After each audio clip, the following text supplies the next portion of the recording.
Niby dynamiczny jestem, a jednak nie do końca. Wybicie do handstanda też myślałem, że mam dobre. Ty mi pomożesz maselata zrobić, na chuja go nie zrobię. O kurwa, jak tu wysoko. Trzymaj. Zdrać nam, Paweł, czy b-boy potrafi ustać na rękach w miejscu. Dawaj. Siedzi. Dobrze, siedzi.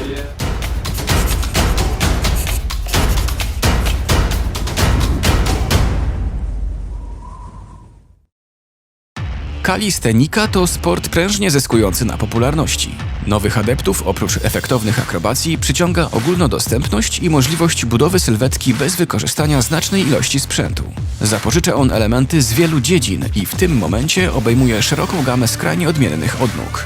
Od dawna wielu osób nurtuje pytanie, jaką podstawę kalistenika stanowi do innych sportów. Czy osoby trenujące ją mają przewagę i mogą liczyć na przyspieszony tok nauki? Równie interesujące jest, jak niezależną dyscypliną jest kalistenika i jak przedstawiciele innych dziedzin poradzą sobie z typowymi dla niej zadaniami. Na te pytania odpowiedź zdecydowali się znaleźć Eryk i Gracjan. Nasi bohaterowie przedstawiający znacznie odmienne style treningowe oraz zestawy umiejętności w ramach projektu Skill Exposers będą przemierzać zakątki świata fitness i gościć osoby reprezentujące wszelakie dziedziny sportowe. Dziś kalistenika zmierzy się z nowoczesną formą tańca, zwaną potocznie breakdance'em. Czy stanie na rękach, siła i rozciąganie znajdą wspólny język z efektownymi elementami b-boyingu? Przekonamy się o tym już za chwilę w pierwszym odcinku z serii Skill Exposers. Jesteśmy z Pawłem, czyli gościem naszego pierwszego odcinka nowonarodzonej serii. Paweł, powiedz nam, reprezentujesz dziedzinę, myślę, że znaną dobrze wszystkim, jednakże już w samej nazwie zdarzają się błędy, ponieważ breakdance okazuje się, że nie jest to właściwa nazwa, tak? Dokładnie tak. Dokładnie. Jak powinniśmy na to mówić breaking? Powinniśmy dokładnie na to mówić breaking, ponieważ przez dłuższy czas było to nazywane breakdance i było to kojarzone tylko ze staniem na rękach, skręceniem się na głowie, na plecach, na wszystkim, co jest możliwe, jednakże to chodzi nie tylko o dane figury i elementy akrobatyczne. Głównie to bazujemy na tym, żeby tańczyć do muzyki i tworzyć nowe ruchy, nie tylko związane właśnie, tak jak wspomniałem, z akrobatyką. To znaczy, że breaking, jest bardziej traktujesz to jako formę sztuki niż dyscyplinę sportową? Bardziej traktuję to jako w ogóle styl życia, ponieważ ludzie, którzy trenują to, żyją tym, jeżdżą po świecie, poznają innych ludzi i myślę, że nie jest to tylko stricte pójście na trening, wygranie do zawodów i koniec, ale ludzie się spotykają poza treningami i żyją po prostu razem w jednej kulturze i tworzą jedność. Także myślę, że jest to po prostu styl życia. A w ogóle, Paweł, to ile trenujesz breaking? Breaking zacząłem trenować 7-8 lat temu, dokładnie wam nie jestem w stanie powiedzieć, bo nie pamiętam, ale coś koło 7-8 lat trenuję w różnych miejscach z różnymi osobami, także... A uważasz, że na przykład taki breaking, żeby coś osiągnąć, trzeba trenować właśnie od dziecka, czy każdy może zacząć na przykład tak jak my chcemy spróbować dzisiaj? Myślę, że taki idealny wiek, żeby zacząć, głównie ci ludzie, którzy teraz odnoszą sukcesy, to zaczynali w wieku właśnie naszym, tak 15, trochę młodsi od nas, 15-16 lat zaczynali. Także myślę, że wtedy można było tak zacząć, jednak teraz te dzieciaki i te małe koty są po prostu nie do zajechania. Dzieciak 9 lat robi takie rzeczy, co się w głowie nie mieści, także teraz trzeba... Czyli teraz już wcześniej trzeba. Dokładnie tak. A teraz jeszcze robisz coś w tym kierunku? Trenujesz czy nauczasz? Robię, cały czas trenuję, mam treningi 2-3 razy w tygodniu, poza tym prowadzę... Swoje treningi? Swoje treningi, dokładnie. Trenuję sobie w 2 miejscach w Warszawie, na Mokotowie i na Zaciszu, bo tam mieszkam, mam najbliżej. I uczę też dzieciaki małe w wieku 4 do nawet 18 lat, także trochę mam duży przestrzał wiekowy i po prostu działam. No to fajnie się składa właśnie, że masz też taką doświadczenie, powiedzmy, w nauczaniu innych. Dlatego mam nadzieję, że to jakoś przełoży się na efekty naszych dzisiejszych zmagań z breakdance'em, z breakingiem, przepraszam. Tak, no i ostatnie pytanie, zanim przejdziemy do części głównej, to czy w ogóle kojarzysz, wiesz czym jest kalistenika i jak to wygląda? Słyszałem, interesowałem się tym nawet często, gęsto. Słyszałem, że coś tam świrujecie na drążkach, jakieś fajne triki, masażacze i tak dalej. Jednakże nigdy się nie zagłębiałem tak w to bardziej, także myślę, że... A bazując, tak patrząc powiedzmy na to, co bazując powiedzmy na naszych umiejętnościach i na tym też na różnicach, które ja z Gracjanem, no zdecydowanie one są w naszych stylach treningowych, gdzie ja bardziej stawiam na statyczne umiejętności, rozciągnięcie, taką czystą siłę i też moja masa jest na pewno większa. Jak uważasz w porównaniu do Gracjana, który bardziej dynamiczne rzeczy na drążku, bardziej też z akrobatyki łączy, kto myślisz, czy są jakieś triki, elementy, które bardziej jeden lub drugi poradzi sobie w nich? Myślę, że to jest tak głównie, że jeżeli osoba, która chce zacząć tańczyć, która chce po prostu zacząć przygodę z tym elementem kultury, powinna mieć po prostu świadomość ciała. Jeżeli masz świadomość ciała, jesteś w stanie zrobić wszystko. Nieważne, czy jesteś rozciągnięty, czy jesteś bardzo gibki, czy w ogóle nic.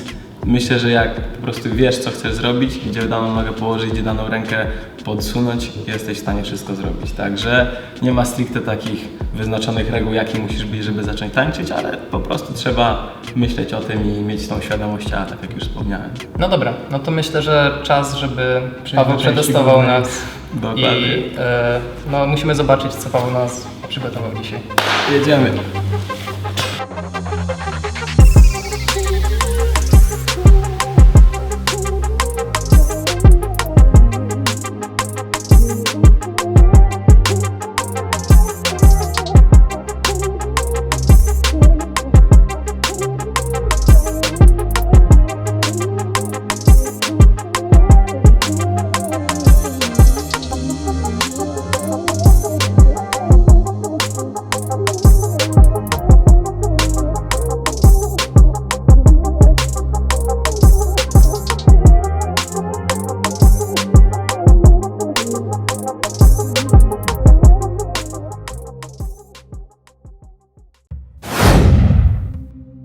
Nike jest najprostszym trikiem na jednej ręce w breakingu. Przyda się tutaj rozgrzanie solidnych nadgarstków oraz rozciągnięcie, ponieważ musimy jednak złapać tą lewą nogę. Jest to po prostu jednosekundowe zatrzymanie się w tej pozycji. Wykorzystujemy tutaj pęd naszej nogi, która nas rozpędza, a nie koniecznie naszą siłę, którą mamy w rękach. Zaczynamy sobie, stajemy sobie boczkiem do lustra. Ciach, lewa noga do przodu. Ok, na miejsce lewej nogi będziemy kłaść naszą prawą rękę. Na razie, na początek po prostu próbujemy zwykle stanąć na jednej ręce. Czyli lewą nogą kopiemy mocno do tyłu i stawiamy prawą rękę na miejsce lewej nogi. Wygląda to w ten sposób. I wracamy. Następnym elementem jest spróbowanie złapania lewej nogi prostej nad naszą głową. Czyli jeszcze raz na początku stawiamy nogę. Ciach.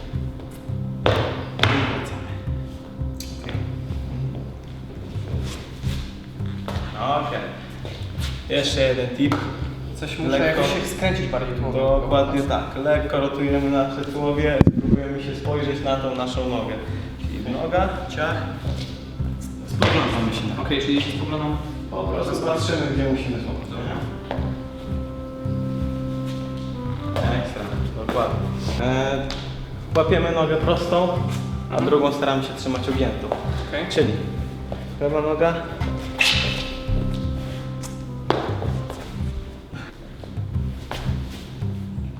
Ekstra. Dokładnie. I teraz jeszcze Tylko, że się nie dotknąłem znowu. spoko, na początek naprawdę jest git. Lewa noga kopie, prawą nogę zginamy.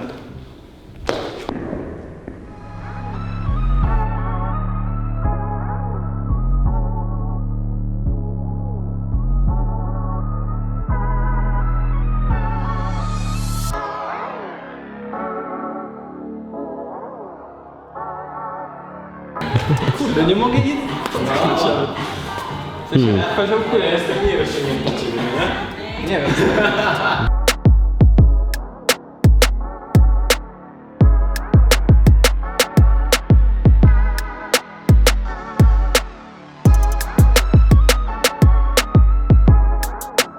Mimo że rozciągnięcie w teorii mam i to nawet nie tylko takie pasywne, ale umiem kontrolować te nogi w tej rozciągniętej pozycji oraz wybicie do handstanda też myślałem, że mam dobre, a okazuje się, że jak tylko dodamy jakikolwiek element dynamiczny albo zmianę, no to już się zaczynają schody, więc no, jest to tylko potwierdzenie tego, że specyfika treningu jest najważniejsza.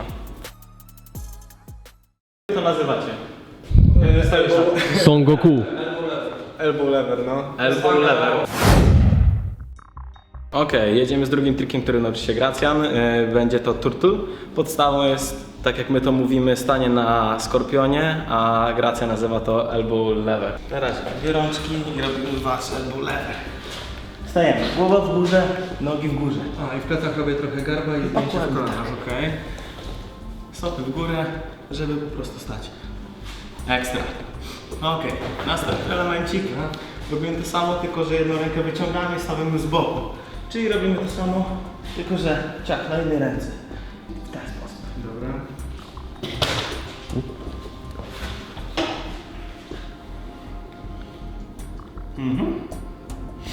Okej, dobra. Szybko, fajnie, sprawnie idzie. No nie ukrywam, że trochę męcząca. Nie wiem, czy to, że robię na bezdechu, czy się skupiam za tak. bardzo. Na początku wszyscy robią to na bezdechu, jednak później dochodzi oddech i jest już dużo spokojniej.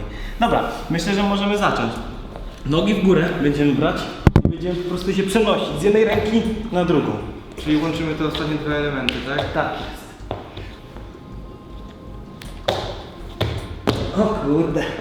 Prawa ręka musi bardziej podjechać Ci pod ciało, dobra? Żeby ona się uparła dwie na brzuchu.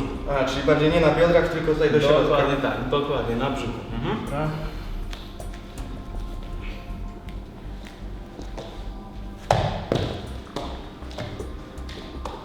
Ekstra! Git, robisz to mega siłowo, bo jeszcze masz mało techniki, ale jakbyś pocisnął Mało dynamiki. dalej, jakbyś to Niby pocisnął- dynamiczny jestem, a jednak nie do końca. Dokładnie. Trochę mało techniki jest, ale jednak wiadomo, w godzinę się tego nie da wszystkiego ogarnąć. Dobra, ale dzięki wielkie. Myślę, że jakoś jeszcze to pójdzie.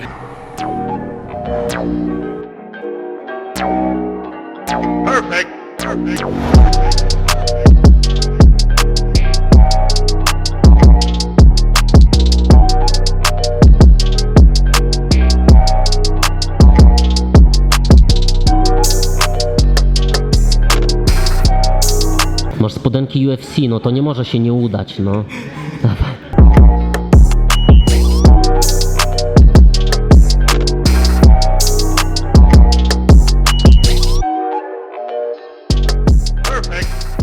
Więc tak, turtle spin oceniam jako na moje umiejętności całkiem zaawansowany. Mimo tego, że wszyscy mówią, że jestem tą dynamiczną osobą w kalistenice, no to niestety przy takim ćwiczeniu widać, że ta dynamika wcale taka mocna nie jest. Ewidentnie używałem dużo siły w ten ruch, a nie umiałem wykorzystać tego obrotu, żeby nadać swojemu ciału prędkość. Także jeszcze to będzie dużo szlifowania. Jest potencjał. No to jesteśmy już po naszych zmaganiach z breakingiem, naszych pierwszych krokach w tej dyscyplinie. I Paweł, do Ciebie pytanie, jak uważasz, możemy być usatysfakcjonowani z naszych prób, czy raczej... Myślę, panowie, że jak na pierwszy raz, to naprawdę jestem pełny podziwu, poszło wam mega zajebiście. No także jak tak dalej będzie, to przerośniecie mistrza, jak to Nie mówię. uważam, że zrobiliśmy dzisiaj pośmiewiska przed Tobą. w życiu. Czy sądzisz, że tempo naszej nauki wykracza poza normę, czy jest raczej standardowe w porównaniu do innych, jak masz porównanie z dziećmi i z innymi ludźmi? Myślę, że wasze tempo i to na je zdołaliście ogarnąć, te wszystkie triki jest naprawdę mega szybkie. No z dzieciakami wiadomo jest inna trochę praca, ale panowie jesteście świadomi ciała, także naprawdę poszło mega szybko. A teraz przechodzimy do drugiej części odcinka, czyli to my przetestujemy Ciebie w kalistenice i jak sobie radzisz z bardziej jednocześnie statycznymi elementami, jak i tymi bardziej dynamicznymi.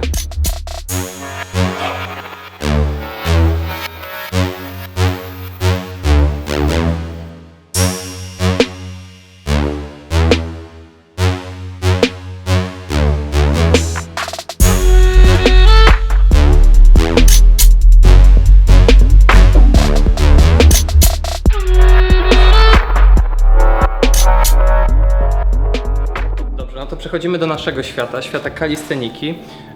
I moje zadanie dla Ciebie dzisiaj będzie wbrew pozorom bardzo podobne do tego, co wydaje mi się, że robisz na co dzień, czyli stanie na rękach. Natomiast różnica polega na tym, że w kalistenice elementy na rękach są bardziej statyczne, bardziej siłowe i wymagające mniej takiej koordynacji, mimo że oczywiście też, ale właśnie tej siły rozciągnięcia. I pierwsze pytanie do Ciebie jest, zdradź nam, Paweł, czy b-boy potrafi ustać na rękach w miejscu? Jasne, że potrafi stać, skakać i chodzić. Dobrze, no to pierwszym testem jest stanie na rękach, na razie na ziemi. Jeszcze nie będę zdradzał, co robimy dalej. Także Pawle, prośba do Ciebie, po prostu ustań jak najdłużej na rękach, jak potrafisz. Spróbujmy.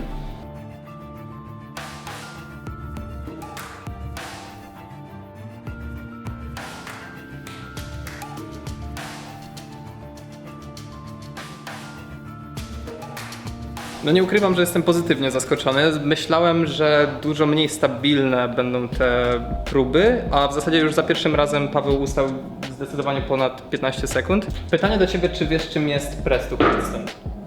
Nie do końca, ale coś tam słyszałem.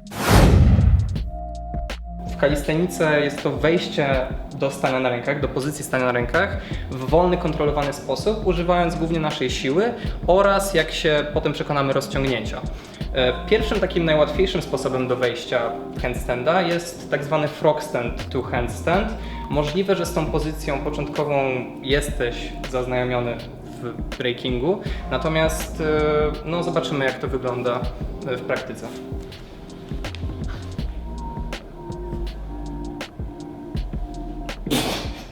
Pamiętaj, że w tej początkowej pozycji masz kolana na łokciach i przenosisz potem ciężar tak jakby do przodu już na barki. Czyli z kolan, z łokci na barki.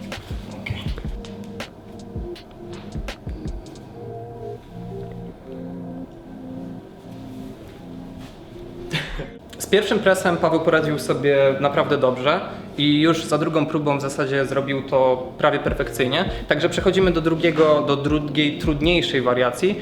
Tym razem już nie będziemy korzystali z podparcia, jakimi są łokcie i spróbujemy bardziej siłowo wyjść, natomiast dalej będziemy to robić na zgiętych ramionach.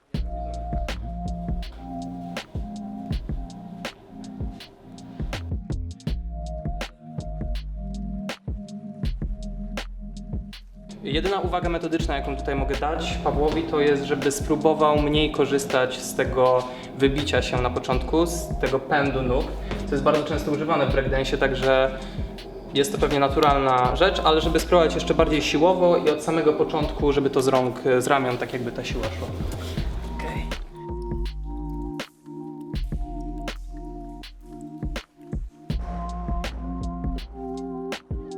Z kolejną wariacją Paweł znowu sobie świetnie poradził, także przechodzimy do trzeciej, najtrudniejszej części sposobu wejścia na ręce siłowego, jakim jest wejście na prostych rękach. I znowu tutaj mamy różne sposoby tego wejścia. Możemy robić to w tak zwanej spiczadze na nogach złączonych, na nogach w rozkroku. Możemy to znowu robić w tuku, czyli też z nogami podkulonymi.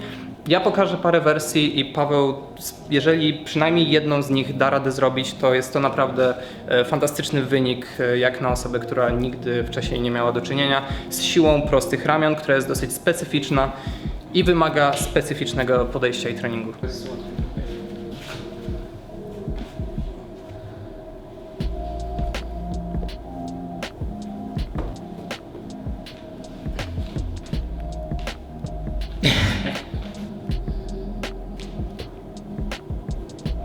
W tej wariacji pressa bardzo przydaje się rozciągnięcie, bo nim bardziej rozciągnięci jesteśmy, tym mniej wychylić musimy się na prostych ramionach i tym mniej siły cały skill będzie od nas wymagał. Paweł, jeżeli tylko jego biodra znalazłyby się wyżej, od razu by było łatwiej przenieść nogi i wykonać tego pressa. Używa trochę jeszcze siły pędu i wyskoku, natomiast tak czy siak jestem mega zadowolony, jak na tutorial 5-minutowy. Także serio, świetnie sobie poradziłeś. Dziękuję wielka.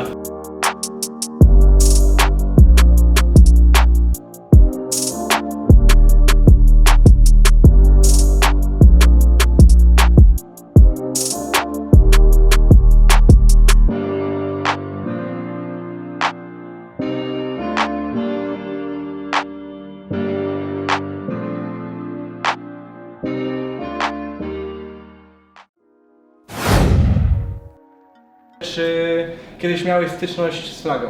Czy próbowałeś ją kiedyś, bo każdy za młodego na pewno próbował? No wiadomo, na każdym słupie próbowałem, ale rzadko wychodziła, także... Myślałem, że powiesz, że no ostatni raz 11 listopada.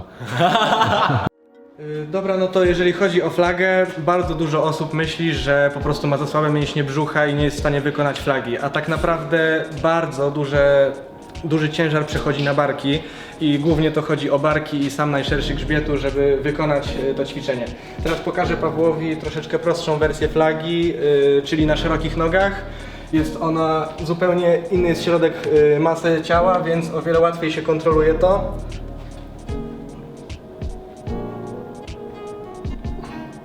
Wygląda to tak, więc Paweł, spróbujmy pierwszą próbę, zobaczymy na jakim jesteś etapie.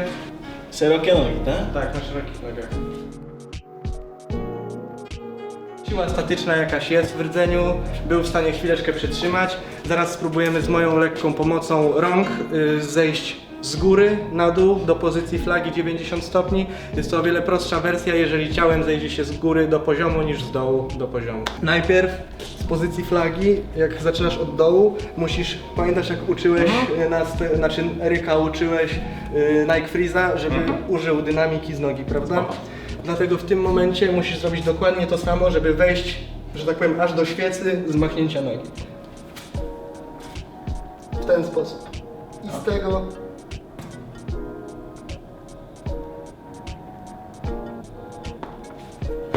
O wiele łatwiej jest flagę przytrzymać. No, okay.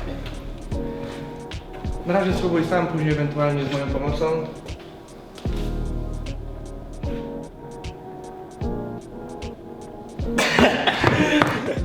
Stosuję inną technikę do wejścia do tak zwanej świecy na flagę, bo użył bioder, nie przerzucił na samą górę.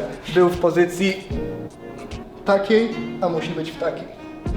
I to jest ta różnica, dlaczego ci nie wyszło. Dobra, Więc jeszcze jedna próba.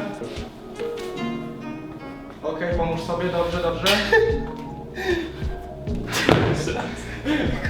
Ale to tak ciężko jest. No, to dawaj. Okej. I z tej pozycji musisz przełożyć nogi pod drożkiem, rozszerzyć je. Okej, i schodzisz w dół. Trzymasz, trzymasz, trzymasz. No widocznie dla b-boya nie jest to łatwiejsza wersja. No ewidentnie dla tych, co trenują kalistenikę, jest to o wiele łatwiejszy sposób do zejścia do flagi, ale tutaj nie mamy wyćwiczonego tego ruchu, jeżeli chodzi o samo wejście. Dobra, No. potrenujemy, zobaczymy.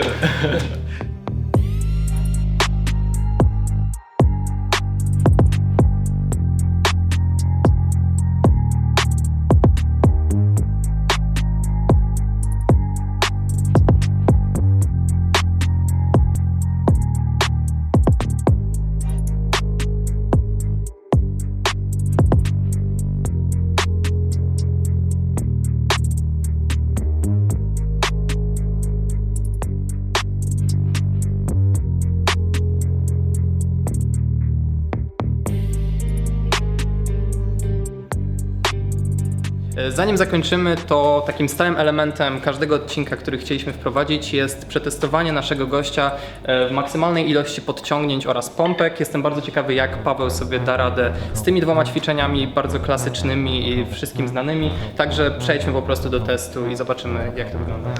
Nachwytem. 3, 2, 1. Zrób jedna ręka na chwyt, druga. O kurwa, na pewno.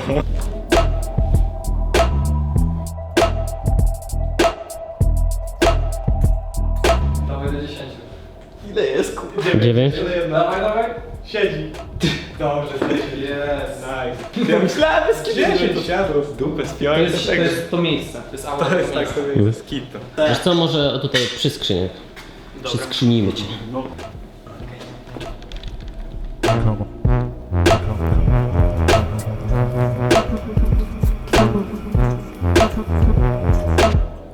Nasze wyniki zapisujemy i będziemy porównywać z następnymi gośćmi. Tak? No bo tak sobie zrobimy taki pod koniec. Trochę podjebane ze sztangi z WK, ale spoko. Tak? A ja nie oglądałem. Więcej tego. Tak? Pewnie. A, no mają coś takiego, Oni no. cały czas sprowadzają gości, testują ich max na A, klatę, faktycznie, no. zapisują na tablicy. To jest inspiracja. Jakoś tam lepiej chyba wychodziły. Jest krzywa podłoga. Ej, przecież on nie wchodzi. Sound effect. O, ten efekt dodamy do bicia pionu.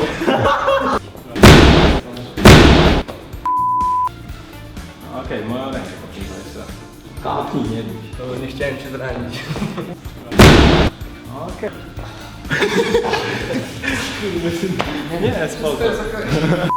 Siemaneczko, teraz troszeczkę przechodzimy do mojej bardziej domeny, czyli dynamika. Dynamika, rozwój dynamiki, żeby dodać sobie dynamiki, troszeczkę więcej dynamiki. Jeżeli chodzi o dynamikę, do dynamiki mało dynamiki. Później wyłączony z dynamiki. Mam mu mówić jakieś zasady dynamiki? Żeby użył dynamiki, jeżeli chodzi o dynamikę. Osoby trenującej kalistenikę i mocno dynamikę. Ja jestem bardzo pozytywnie zaskoczony. No jeszcze raz, poczekaj, bo ucieka.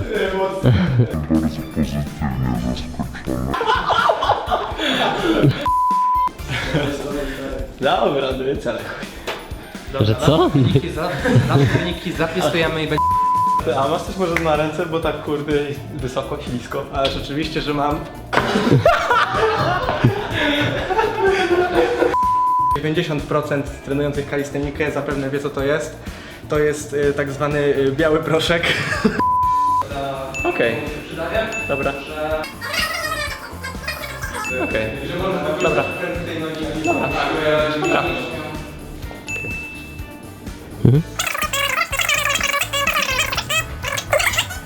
Dobra. Okej, dobra.